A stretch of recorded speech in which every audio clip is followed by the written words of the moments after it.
Seguimos entonces con el tema de esta última jornada por este año, de la rama de la teología práctica. La rama de la teología práctica.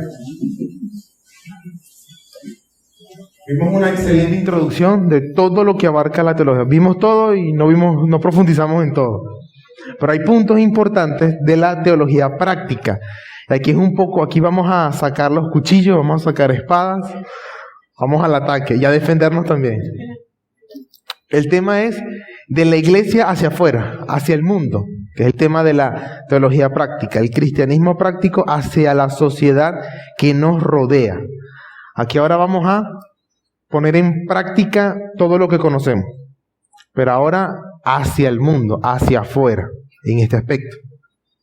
Déjenme iniciar con este pequeño pensamiento, de la teología al pensamiento, que es uno de los primeros pasos que hacemos como cristianos en la parte práctica.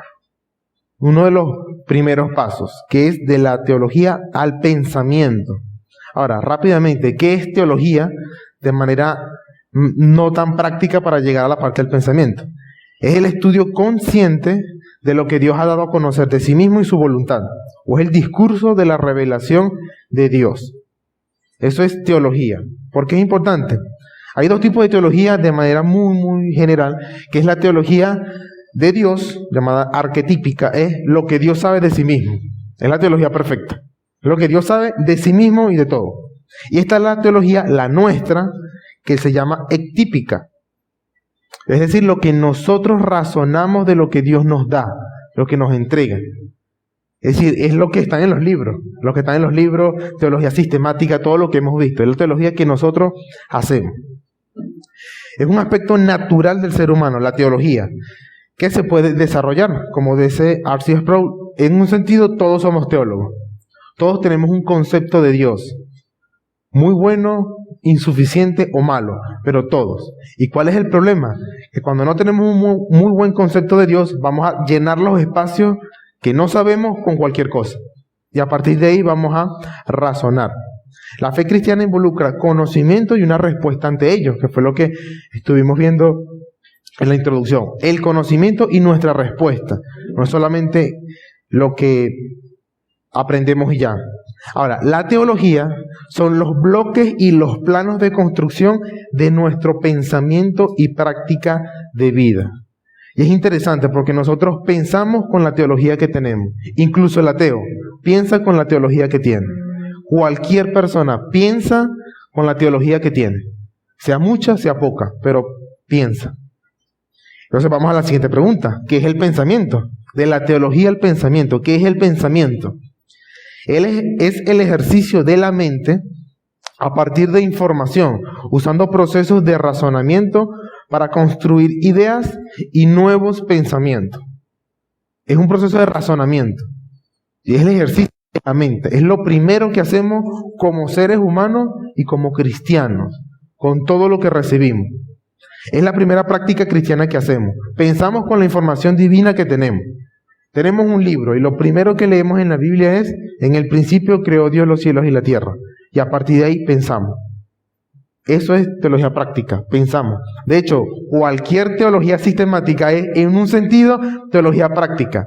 Porque es lo que alguien razonó, pensó, desarrolló y empezó a escribir. Ya lo están poniendo en práctica, aunque sea meramente académico. Involucra la observación y el aprendizaje, porque también aprendemos del universo que Dios hizo y de la Biblia que está escrita. Todo eso lo aprendemos. Dios nos manda a razonar, a pensar, a meditar y a ejercer discernimiento. Dios nos hizo para pensar.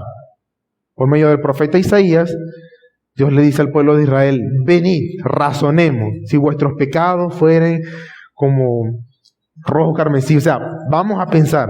Tú tienes un problema con Dios, piensa, ¿qué vas a hacer? Hay un Dios misericordioso. ¿Qué hacemos? Eso es teología práctica, lo que pensamos. ¿Por qué es importante esto? Porque las ideas tienen consecuencias cuando se llevan a cabo.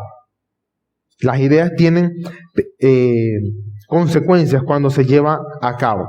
Ahora, todo esto para llegar a este punto. ¿Cuál es la meta de un cristiano?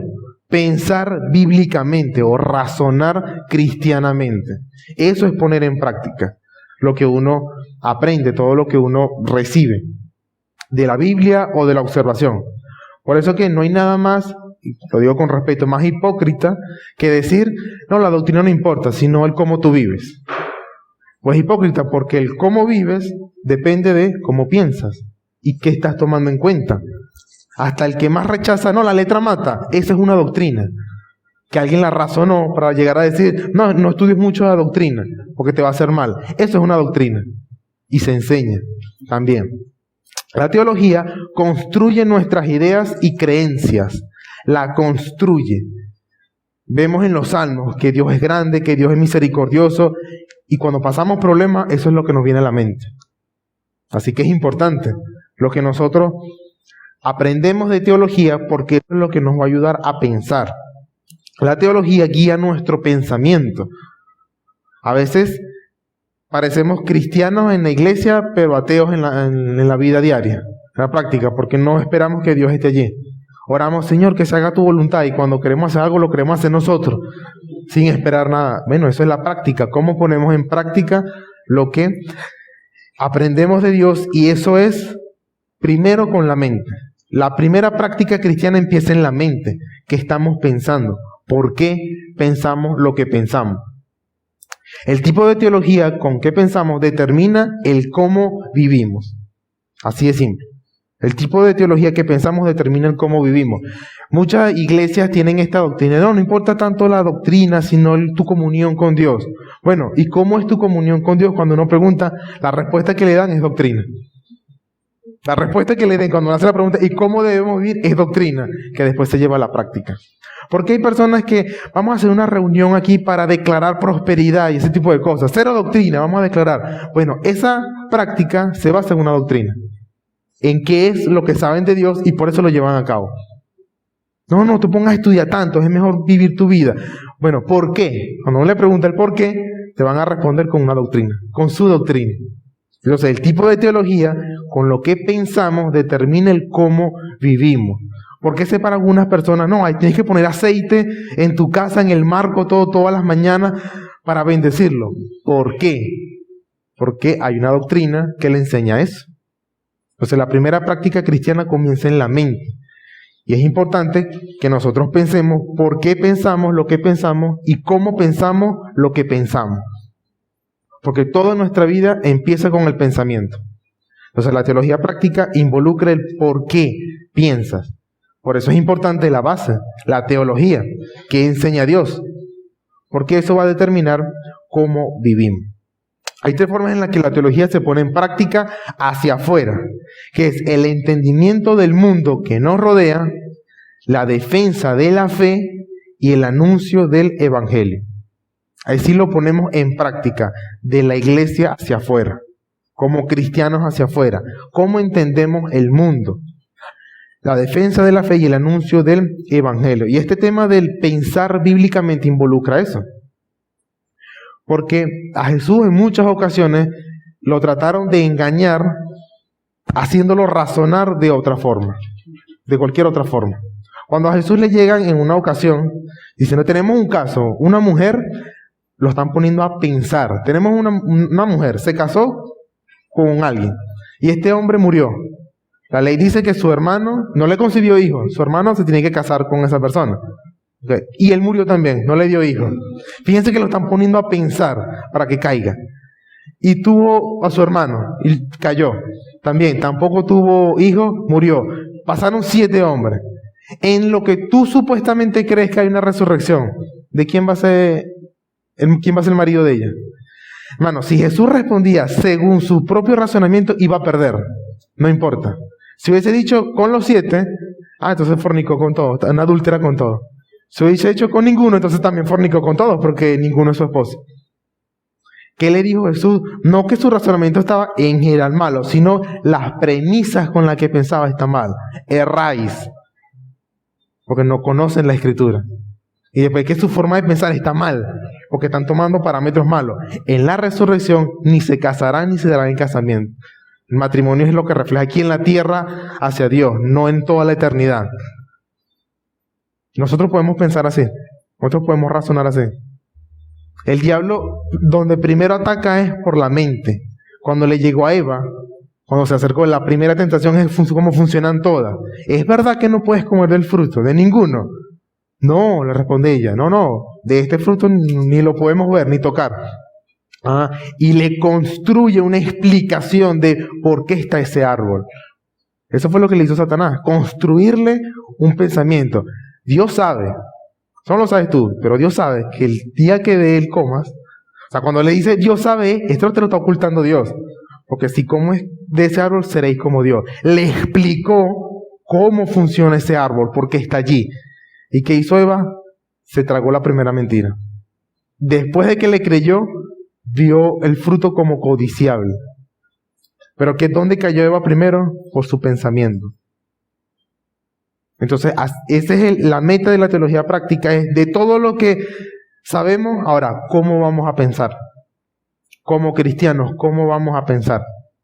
En ese punto, cuando Jesús le dice a sus discípulos, ¿qué dice los demás? ¿Quién es Jesús? Unos dicen que es Elías, otros dicen que algún profeta y todo. ¿Y ustedes qué piensan? Tienen que razonar. En de Pedro se levanta y dice, tú eres el Cristo, el Hijo del Dios viviente. Él conoce teología, sabe lo que está en el Antiguo Testamento, ve a Cristo, sus milagros, razona. Y es por supuesto con la guía del Espíritu Santo. Pero esa es la meta. Entonces hay 3 puntos en los que la teología en general forma nuestro pensamiento, que es en el entendimiento del mundo, que es la rama de la cosmovisión bíblica, o la cosmovisión, en la defensa de la fe, que es la apologética, y en el anuncio del Evangelio, que es el evangelismo como tal. Todo eso involucra el cómo aplicamos lo que sabemos. Vamos con el primer punto. Cosmovisión cristiana, o la cosmovisión. Está este otro punto aquí. ¿Qué es una cosmovisión? Para responder acá. Una cosmovisión es un conjunto de creencias fundamentales que explican la vida. Es un sistema de valores o presuposiciones a través de la cual nosotros, consciente o inconscientemente, analizamos y juzgamos la realidad que nos rodea y reaccionamos ante ella. Todos vemos el mundo y pensamos de alguna manera de este mundo. Así de simple. Entonces, es el cómo pensamos de este mundo y todo lo que hay en él, incluyéndonos a nosotros mismos. Y aquí es donde viene el punto de la teología. La teología le da forma a nuestro pensamiento sobre el mundo y más allá de las verdades evidentes de la realidad. Sí, todos sabemos que 2 más 2 es 4. ¿Sí? Ahora, ¿por qué 2 más 2 es 4? Cuando empezamos a profundizar en las verdades evidentes, es donde algunos van a decir, porque el universo es así. Y el cristiano, ¿cómo debería responder por qué 2 más 2 es 4? Que es tan sencillo. ¿Por qué? Eso involucra un montón de cosas. Y deberíamos, según nuestro razonamiento, llegar a Dios. Porque Dios estableció este mundo así. De que este mundo fuera coherente. Dios es lógico. Dios no se contradice a sí mismo. Por lo tanto, 2 más 2 no puede ser 5. No hay contradicción. Eso es pensar bíblicamente, más allá de las verdades evidentes. Entonces, la pregunta final aquí es, ¿qué dice Dios sobre cómo funciona todo y cómo debo ver y entender todo? Esta es la importancia de una cosmovisión cristiana. La Biblia no solamente nos da doctrinas y enseñanzas, que sí las da y en gran sentido, sino que nos enseña cómo aplicar eso a toda nuestra vida. Aquí hay un punto importante. ¿Qué aspectos abarca la cosmovisión? Y están las preguntas duras. Yo puedo saber mucho de cristología, teología propia, bibliología, pero cuando viene la pregunta, ¿y por qué mi papá se murió? ¿Por qué tal persona le pasó esto? ¿Por qué si es tan buena persona le dio cáncer? ¿Qué vas a hacer con la teología propia? ¿Qué vas a hacer con cristología? Porque da la respuesta, por cierto, sí las da. Estudiando teología de quién es Dios, sus atributos, quién es Cristo, la soteriología da la respuesta a eso. Ahora es el cómo. Preguntas como el origen, ¿de dónde vengo? La más trascendental de todas que toda la humanidad se ha hecho. ¿De dónde vengo? La Biblia nos enseña a poner en práctica eso. Desde la primera parte, en el principio creó Dios los cielos y la tierra. Y la tierra estaba desordenada y vacía y el Espíritu de Dios se movía por las aguas. Y dijo Dios, hágase la luz. Todo eso allí nos da la respuesta de dónde vengo. Y toda persona, cristiana o no cristiana, tiene esa respuesta en su mente. consciente o inconscientemente, porque así vivimos. Sobre todo con lo siguiente, propósito. ¿Para qué estoy acá? Sí, yo sé mucha teología y todo, pero podemos responder eso, el ¿para qué estoy acá? En la rama de la antropología, que es el estudio del hombre, en la rama de la creación, que es teología propia también, nos da la respuesta el ¿para qué estoy aquí? Y eso forma parte de cómo entendemos lo que entendemos en este mundo. La moralidad, ¿qué es bueno y qué es malo? Son preguntas importantes porque incluye el tema de ¿por qué hay maldad en este mundo? Sí, podemos leernos la Biblia y ahí también hay cosas malas, entró el pecado. ¿Por qué? Y la respuesta que le demos a eso involucra todas las ramas de la teología. ¿Por qué tenemos pecado? ¿Por qué hay maldad en este mundo? O la famosa frase que dice, si hay maldad entonces Dios no existe. Eso es un razonamiento. Y como cristianos a veces nos tragamos eso y vivimos así. Como si Dios no existiera. Porque no estamos seguros de cómo funciona este mundo. Nos leemos toda la Biblia y está muy bien que nos leamos toda la Biblia una y otra vez. Pero debemos leer la Biblia para poder entender para qué estoy aquí. O qué es lo que es bueno y lo que es malo. El destino, para dónde voy. ¿Por qué trabajo? ¿Por qué como? Porque quiero tener familia. Porque quiero tener hijos. La Biblia o la nuestra teología le da forma a cómo pensamos para responder eso. Eso es la parte práctica y a veces hasta muy importante. Porque muchos se han ido de la fe, bueno, entre comillas se han ido de la fe cristiana porque no responden esas preguntas. Ven películas, leen a otros y eso les dan la respuesta y no leen la Biblia. Lo leen como una serie de historias, algo ficticio, bueno, sí, hay unas buenas enseñanzas y las preguntas importantes, porque sí las responden. Identificación, ¿quién soy? Forma parte de lo que es la cosmovisión cristiana. Todo eso lo responde la Biblia y partimos de la teología para que nos responda quién soy. La última realidad, la que está por encima de todo, ¿existe Dios?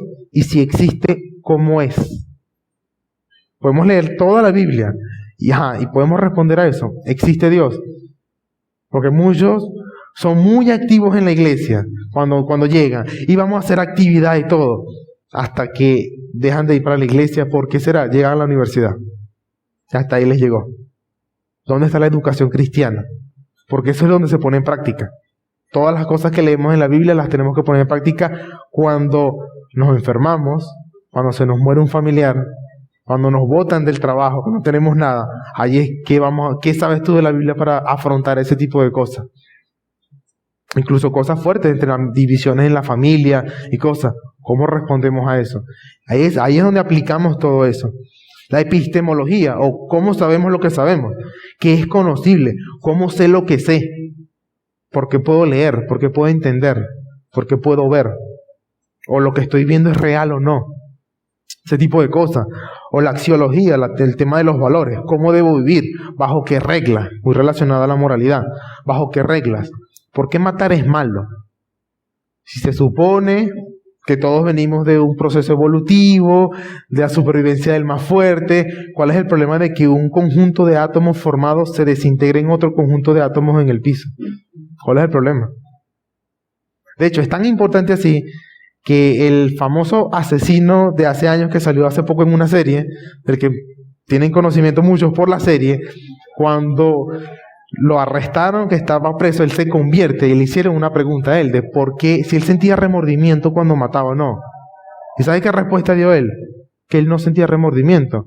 Porque si no hay fin en este mundo, solo somos átomos, solo somos moléculas, al final morimos y no pasa nada. ¿Cuál es el problema de que yo asesine, viole o mate a otra persona? Si ven que la teología que tenemos nosotros repercute en el cómo vivimos. Claro que tiene que ver. Entonces, una teología correcta da una práctica correcta, como dice el pastor, empezando. Sí es importante. La letra mata, sí mata. Mata la ignorancia, mata la estupidez, mata el pecado. Ese tipo de cosas sí las mata. Por cierto, el versículo no tiene nada que ver con matar algo. Tiene que ver con la letra de la ley que nos mata, que nos castiga en ese punto. Pero el espíritu da vida, el espíritu que vivifica, que es Cristo. Pero todo eso es teología. Así vivimos como vivimos. Entonces, esto es lo que abarca la rama de la cosmovisión. Por supuesto, hay muchas cosas más y la cosmovisión también se encarga de entender por qué otros piensan como piensan. Porque dice, no, pero vive tu vida como tú quieras, disfrútala. Esa es una doctrina y parte de la teología de algún ateo. Su teología es, no hay Dios, vive como tú puedas, que esto es lo único que tienes. Esa es su teología, y por eso vive como vive. Nosotros como cristianos no vivimos así porque tenemos una teología. Por eso la rama de la teología práctica por lo general va después de todo lo que vimos al principio. Teología bíblica, teología sistemática, teología histórica y después teología práctica en ese aspecto. Entonces todo este es el tema de la cosmovisión cristiana, cómo vemos nuestro mundo. Ahora, es así como nosotros lo vemos. Ahora viene cómo lo ven los otros y cómo nosotros nos relacionamos con otros. Y viene el tema de la apologética o de la defensa de la fe. Aquí casi todos me imagino que hemos pasado por alguna burla que nos dice que vas a estar haciendo otro evangélico más. Estás puro creyendo, te vas a reunir con un montón de tontos ahí aplaudiendo. A la nada, aplaudiendo algo que no ven. Bueno, eso es un ataque a nuestra fe cristiana. Y si bien no todos lo vivimos de la misma manera, todos en algún momento tenemos que defender lo que creemos. Ahora, ¿qué es la apologética? El término como tal, ¿qué es apologética? Apologética es una palabra derivada de la combinación de dos palabras griegas. Apo, que significa atrás o desde atrás, y logos, que es palabra o discurso, que significa dar una palabra de regreso, dar una respuesta, responder en defensa. Si te dicen algo, porque tú eres un tonto que se está reuniendo, ¿qué le vas a responder? ¿Cómo vas a defender eso? En la antigüedad, la palabra apología, o hablar en defensa, era el término para referirse a una defensa legal en una corte. Me dice, pero ¿por qué tú eres cristiano? Es una pregunta importante. ¿Por qué venimos los domingos a la iglesia? ¿Por qué somos cristianos? ¿Por qué nos encanta leer la Biblia? Ahora, ¿por qué es importante este punto? Primero, porque el mundo caído en el que estamos es hostil al cristianismo. Teología propia, antropología, martología, la caída. El mundo caído es hostil al cristianismo. La defensa de la fe es la práctica clave para todo cristiano. Todos nosotros debemos estar preparados para defender lo que creemos. O por lo menos hacernos la pregunta, ¿por qué creo lo que creo? ¿Por qué voy a esta iglesia y no voy a otra? ¿Qué enseñan en aquella iglesia? ¿Por qué? La apologética es la aplicación de la teología en la batalla de las ideas. Alguien le va a decir, pero es que Dios no existe, ¿por qué te estás reuniendo? Es un ataque. ¿Y qué vamos a responder después? Es la guerra contra el mundo por defender la verdad. Así que forma parte de ahora. Sí, ya yo me leí toda la Biblia 3 veces este año. Y si te preguntan, ¿por qué Dios existe? ¿Qué vas a responder? Teología práctica en este punto. Ahora, ¿por qué es necesaria e importante la apologética? Clave, ¿por qué es importante este punto? Porque es un mandato del Señor. Y el versículo clave en este punto es 1 de Pedro 3:15, que dice, santificad a Dios el Señor en vuestros corazones y estad siempre preparados para presentar defensa con mansedumbre y reverencia ante todo el que os demande razón de la esperanza que hay en vosotros. Es un mandato. Tenemos que estar siempre preparados. Primero, santificar a Dios en nuestro corazón. Estar comprometidos con Dios. Estar preparados y presentar una defensa con una actitud, por supuesto, con mansedumbre y reverencia, ante todo el que nos demande razón. Ahí está. ¿Por qué? ¿Por qué eres cristiano? ¿Por qué no estás yendo con los testigos de Jehová? ¿Por qué no eres católico, romano? Son preguntas importantes. Al que nos demande razón de la esperanza que hay en vosotros. Ahora, ¿de qué se encarga la apologética? De responder a las objeciones, principalmente. De defender los fundamentos de la fe cristiana. La apologética no establece tanto los fundamentos, eso lo hace la teología, el estudio de la Biblia. La apologética se encarga de defender esos fundamentos de la fe cristiana. Pero primero hay que aprender cuáles son los fundamentos de la fe cristiana. ¿Cuáles son? Para después defenderlos. Contradecir los sistemas anticristianos también es parte de la tarea. Contradecir. Porque le pueden decir, sí, está bien tu cristianismo, pero es mucho mejor vivir como yo vivo. ¿Cómo respondemos a eso? Y persuadir a la gente de la veracidad de la fe cristiana. Es un trabajo, persuadirlo. No es lograr persuadirlo, es nuestro trabajo, persuadirlo, dar una respuesta de por qué el cristianismo es verdadero. Nota final, la apologética no es el fin en sí misma, sino la evangelización. No es ganar por ganar. pero tenemos que defender por qué creemos lo que creemos. No es el fin. Listo, acabé con él, le demostré que Dios existe. Ajá, y lo llevaste a Cristo, que es el siguiente punto, pero no es el tema. Ahora, ¿qué necesitamos tener en cuenta para la apologética? ¿Qué necesitamos tener en cuenta? Todos somos llamados a la defensa de la fe, todo cristiano. ¿Cómo obedecemos este mandato? Primero partimos de la teología y luego vamos hacia el mundo. Es decir, primer punto, tener una sana y consistente teología. Tiene que ser una teología consistente, porque si vamos a empezar a hablar de Dios, lo primero que van a buscar es, pero tú te contradices a ti mismo. ¿Por qué? Porque todos pensamos, todo ser humano usa la lógica de no contradicción. Pero tú me dices que Dios hace esto, pero Dios también hace esto. Entonces van a tratar de buscar. Entonces tenemos que tener una teología sana y consistente, coherente, de que responda a todo. Por eso la importancia de estudiar la Biblia. Porque si la vamos a defender, tenemos que defender algo que sea bíblico. Tenemos que tener conocimientos firmes. No nos pueden agarrar de bajadita en algo que no sabemos. Conocimientos firmes de quién es Dios y todas las ramas. Porque ¿quién no le ha dicho, no, pero es que ven para la iglesia? Sí, pero en esa iglesia lo que hacen es robar dinero. Yo conozco un pastor que lo que está robando allá. Si saben que esa es una forma de pensar, que es una forma de atacar una cosa o una falacia que es por asociación. Agarran a uno y lo marcan en todo. Y usted le puede responder, sí, pero yo conozco ateos que son asesinos. ¿Y por qué tú eres ateo entonces? Sí, yo conozco ateos asesinos. No, pero él es él. Ahí sí. Él es él, tú eres tú, pero entre cristianos no le aplica lo mismo. Bueno, así es como ponemos en práctica qué es lo que defendemos. Entonces eso significa que tampoco nosotros podemos decir, pero es que el cura que él hizo tal cosa, porque sigue siendo una falacia. Tenemos que aprender también a cómo responder a otros. No aludiendo a falacias tampoco, a tratar de engañar a alguien. No, tenemos que tener conocimiento firme. También una obediencia al Señor. Es un mandato de la fe del Señor a defender nuestra fe. Tiene que ser con valor y confianza en Dios. No es en nuestras propias fuerzas. Tenemos la Biblia que nos enseña cómo hacerlo. Tiene que ser con humildad y respeto, como dice el versículo, con mansedumbre y reverencia. No es burlándose del que no cree en Dios, sino con respeto. ¿Por qué? Antropología, doctrina de la creación del hombre. Él también es imagen de Dios. Tampoco le puedo faltar respeto. ¿Vio cómo se relaciona? Porque yo tengo que respetar hasta el más ateo y todo porque es imagen de Dios. Mi teología me dice que tengo que respetarlo. En ese punto. Y con reverencia a la palabra de Dios. No puedo defender algo que no esté en la palabra de Dios. Voy a fallar si trato de defender algo que no está en la palabra de Dios. Entonces la apologética comienza en nuestro corazón y se extiende a otros. Y aquí es un punto importante. Ok, puede que nosotros no estemos peleando con otras personas, nuestro ambiente es cristiano, pero ¿por qué debería yo aprender apologética? ¿O cómo defender mi fe? Porque a veces los primeros ateos somos nosotros mismos. Lamentablemente. Vivimos como si Dios no existiera. Entonces, uno de los puntos que aviva mucho, bastante la fe cristiana, es entender que Dios existe.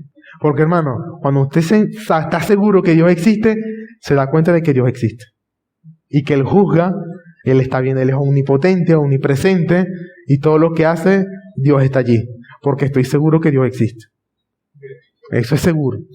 En todo lo que Él ha dicho. Ahora bien, ¿cómo hacemos apologética ante el mundo? ¿Cómo?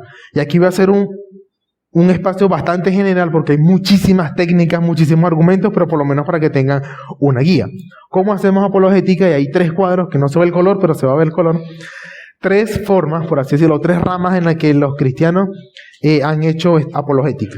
La primera se llama apologética evidencial, o la defensa de la fe por evidencia. La segunda se llama apologética clásica o apologética tradicional, lo que casi todo el cristianismo ha hecho desde que es cristianismo. Y la apologética, que es un poco más nueva también, presuposicional, un poquito más fuerte, ahorita lo vamos a ver, en general ahora es un ataque en este punto. Primer punto, la apologética evidencial se basa en el uso de pruebas y evidencias indirectas. Uso de pruebas y evidencias indirectas. Por lo general se enfoca en Jesucristo y su resurrección. No sé si han leído libros como El caso de Cristo o Evidencia que exige un veredicto. El enfoque es Si tú crees en Jesucristo, te voy a demostrar que Jesucristo fue real y que su resurrección fue real y todo lo demás va a caer. Es el enfoque mayormente. O se enfoca en la singularidad y autoría de la Biblia. Si te pruebo que la Biblia es única y que viene de parte de Dios, todo lo demás cae también. Es el enfoque particular. Ahora, ¿cuál es digamos, uno de los pequeños problemas, o hay que tener mucho cuidado con este tipo de evidencia? Primero, hay una ventaja de que al ateo o al que no es cristiano le gusta mucho porque hablamos en su lenguaje. Mira esto, mira esta evidencia arqueológica, mira lo que pasó aquí, le gusta mucho. El problema es que, como es tan cercano al mundo caído, al que no cree en Dios, le gusta mucho lo que ve, irse por vista. Y vamos a tener un problema cuando en nuestra teología propia nos dice que Dios es espíritu, que nadie lo ha visto. Entonces, la pregunta clave es, si yo no veo a Dios, yo no creo en Él. Si a mí no me lo muestra, yo no creo en Él. Es hay muchas cosas. O si yo no lo comprendo, entonces eso no existe. ¿Cómo podemos responder a eso? Decirle, bueno, hay muchas cosas que tú no has visto, pero tú crees. También. Un ejemplo común de manera en general que utilizo mucho, es como la gravedad. ¿Cuántos creen que las cosas, si yo las suelto, se caen? ¿Y han visto la gravedad? ¿De qué color es la gravedad? ¿A qué huele la gravedad? No, pero si ven que las cosas caen. Y los científicos deducen que hay algo más allá de este mundo en 3D que hace que las cosas con masa tiendan hacia puntos más pesados. Se cierran, ¿sí? Pero no hay un color, no se ve. Es indirecto, se deduce. Entonces este tipo de apologética es así. Mira cómo evidencia histórica de Cristo resucitó. Entonces a partir de ahí deducen la existencia de Dios, y está ese peligro de tener un Dios genérico, un Dios general, sí, como una especie de fuerza activa, porque es lo que la apologética evidencial tiende a llegar. Pero es una forma de hacerlo, también puede ser válida. La siguiente es la apologética clásica. Se basa en el uso de argumentos lógicos. Argumentos del diseño, teleológico o del propósito de las cosas, ontológico, que es un poco más complejo, la parte lógica, moral, de por qué todos tenemos una moral, que creemos lo que es bueno, o resumido en las 5 vías de Tomás de Aquino, que es como el máximo exponente, de cómo tú ves que las cosas se van llevando a cabo, mira cómo eso apunta a un creador. Esa es la forma clásica de defender a Dios. Todas las cosas tienen un diseño y el diseño no se hace por casualidad, sino que es producto de un diseñador. Y hace argumentos que parten de cosas evidentes y van hacia Dios. Es un razonamiento desde la creación hacia Dios. Mira cómo está acá y vamos razonando llegando hacia Dios. ¿Pero por qué es posible? Porque hay un marco teísta cristiano. Este mundo lo hizo Dios. Por lo tanto, se puede ver de la creación llegar hacia Dios. Teología propia también. Los cielos cuentan la gloria de Dios. Y el firmamento anuncia la obra de tus manos. Todo lo que Dios ha creado se revela, nos muestra a Dios. La apologética clásica busca eso. O sea, tú sabes que hay un Dios, tú puedes razonar. Tu problema no es que tú no puedes pensar que hay un Dios, es que no quieres. Y uno de los más grandes ejemplos fue con Herodes, que a él le explicaron que iban a ser el Mesías en su tiempo. Y Herodes no les creyó, o sí les creyó. Les creyó tanto que dijo vamos a matar a todos los niños entonces. Su problema no era que no podía pensar, su problema era que no quería aceptar eso, no se iba a arrodillar. Entonces él sí pudo entender y de hecho estuvo muy seguro de que era así y mandó a matar a todos los niños, porque estaba seguro, él sí puede razonar. Hermano, el no creyente sí puede razonar, pero no quiere. Ese es el punto, no quiere y no le da la gana, pero sí puede. De hecho es evidente, toda la creación se lo muestra. Y este tipo de apologética es la parte más tradicional, los argumentos más comunes que vamos a conseguir. Pero si no nos lo sabemos o no hemos razonado este tipo de cosas, vamos a conseguirnos con otras personas y no vamos a saber qué responder. ¿Tú crees en Dios? Sí, porque yo quiero. Y eso va a quedar hasta allí. No es la idea. La última rama de la apologética, un poco más reciente, es un poco más estructurada, es la apologética presuposicional. Igualmente, el uso de argumentos lógicos, pero en este caso críticos. Este tipo de apologética ahora es un ataque. No es tanto la idea de la mejor defensa es un buen ataque. Como dice, es un contragolpe directo. Ahora No te voy a probar tanto mi posición, te voy a demostrar que tu posición es inconsistente, injustificada y hasta inmoral. O sea, tú ni siquiera deberías ser lo que eres, o tú estás viviendo inconsistentemente. Es como dicen, el ateo feliz es el ateo inconsistente, porque vive con una moralidad que su propia forma de pensar no lo justifica. Sobre todo los que creen en la evolución, o sea que todos venimos así en general, ellos son capaces de defender al débil. ¿Pero por qué? Si la ley propia de la naturaleza naturalista es la supervivencia del más fuerte, ¿para qué vas a defender al débil? Pero como él no puede vivir de acuerdo a sus propias convicciones, roba del cristianismo. O mejor dicho, roba de su propia constitución como cristiano. No puede negar que Dios lo creó. Por eso respeta a otro. En ese punto. ¿Por qué robar es malo? ¿Por qué agarrar un conjunto de átomos en forma de billete, sacarlo de otro y ponerlo en otro conjunto de átomos en forma de billetera? Está mal. ¿Cuál es el problema si hay un movimiento que estoy ejerciendo fuerza? Pero él va a decir, eso está mal. ¿Por qué? Entonces la apologética presuposicional trabaja con ese punto. Ataca las bases de cualquier creencia. Recuerden lo primero que vimos. Todos tenemos una cosmovisión. Todos respondemos a preguntas. ¿Qué es lo que creemos? La apologética presuposicional le dice, mira cómo tú eres inconsistente. Cualquier posición que no es cristiana no es válida. Prácticamente esta posición su conclusión es que el cristianismo no es que es la mejor religión, ni que es la mejor creencia. Es que es la única creencia válida, es la única, ni siquiera es la mejor, es la única que existe. Entonces es una forma de poder ahora contraatacar. La técnica que ellos llaman es muy común, la imposibilidad de lo contrario. ¿Por qué el cristianismo es verdadero? Porque es imposible lo contrario. Porque es imposible que no sea verdadero. Bueno, pero no sé, si yo creo que hay una fuerza y tal, bueno, déjame explicarte por qué eso está mal. Y al final, tú necesitas a Dios para vivir. De hecho, todos necesitamos a Dios para vivir, hasta el ateo. Y eso nos muestra algo increíble de Dios, porque Dios le da aliento y vida a personas que lo terminan blasfemando. Para que vean lo maravilloso que es Dios. Pero hasta, como decía un autor, que el ateo es como ese niño que se aferra al brazo de su padre para darle una cachetada. O sea, necesita a Dios. El problema es que no lo quiere aceptar. Su forma de argumentar es desde Dios hacia la creación. Es al revés, desde Dios hacia la creación. Es un tema muy interesante porque estudia todas las cosmovisiones. Por lo general la divide en cosmovisiones naturalistas, que solamente es mecánico, lo que está aquí. Somos robots, somos como plantas, animales, meros animales. Están las posiciones supranaturales, que piensan que hay algo más allá, como una fuerza misteriosa, la posición hindú, el islam, ese tipo de cosas que no son personales, son impersonales. Y está la posición cristiana, que le da respuesta y ataca a todas las demás. Así que este punto es muy importante entenderlo. No vamos a abordar más, pero esas son las ramas de las cuales podemos profundizar. De manera más sencilla. Si usted está con una persona que es fácil hablar, que es fácil entender, puede utilizar la apologética evidencial.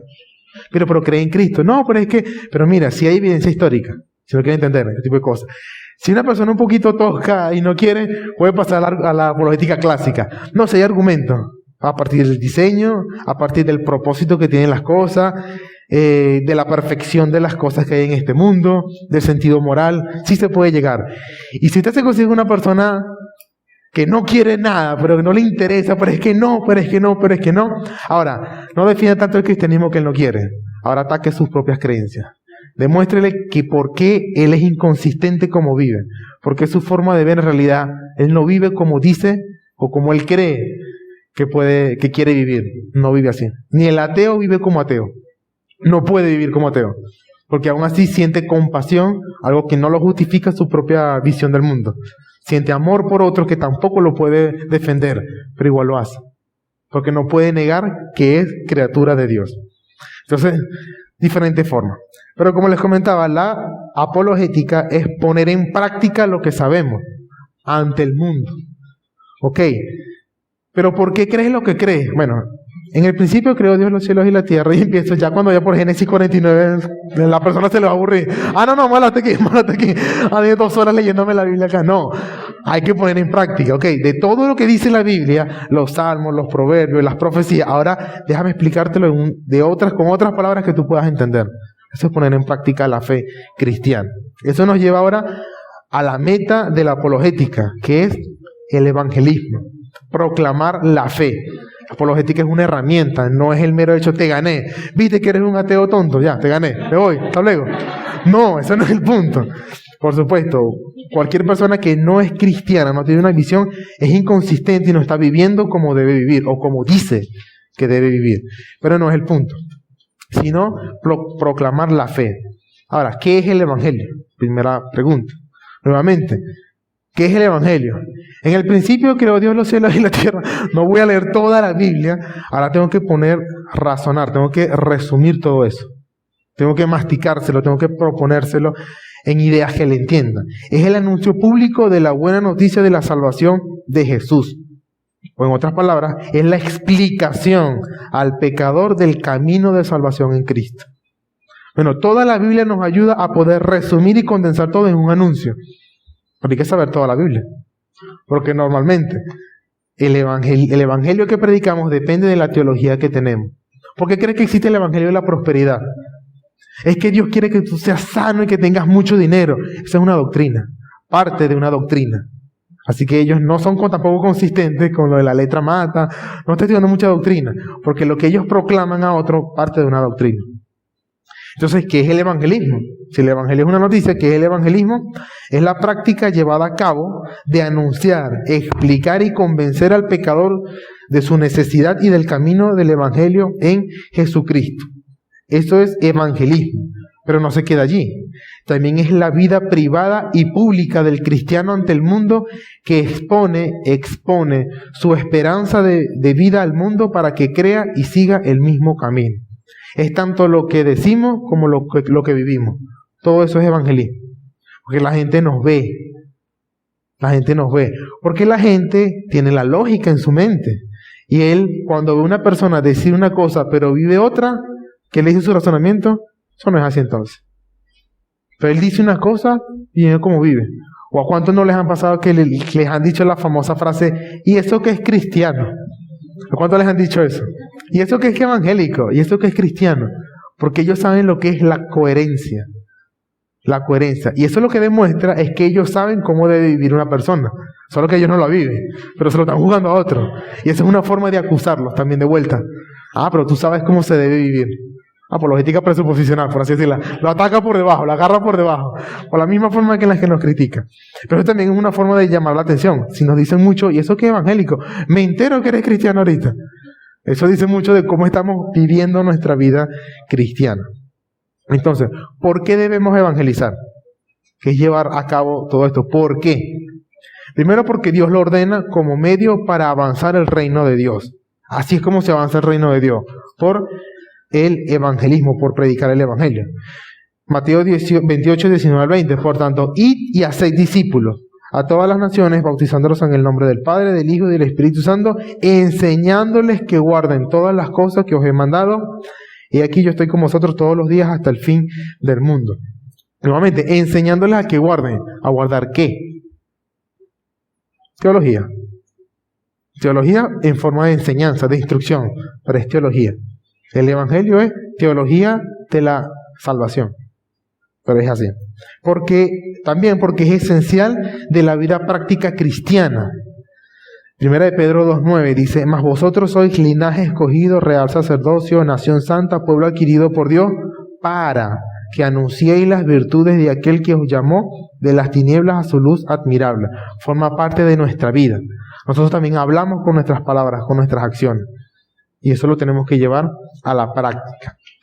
Entonces, ¿qué necesitamos para hacer evangelismo? ¿Qué necesitamos clave? Lo mismo que necesitamos para apologética y lo mismo que necesitamos para cosmovisión. Una sana y firme teología. ¿Qué vamos a predicar? ¿Qué Salvador le vamos a enseñar si no sabemos cristología? ¿Quién es Cristo? Que Él vino a la tierra, que Él con su rol de sacerdote, de rey, de profeta, ¿qué le vamos a enseñar? Una sana y firme teología, una vida práctica coherente con el mensaje que estamos hablando. Una vida práctica. Porque si bien es cierto que lo que una persona hace no necesariamente invalida lo que dice, para el cristiano su vida es integral. O sea, si el diablo dice que 2 más 2 es 4, no le van a creer. O 2 más 2 es 4, lo diga quien lo diga. ¿Sí?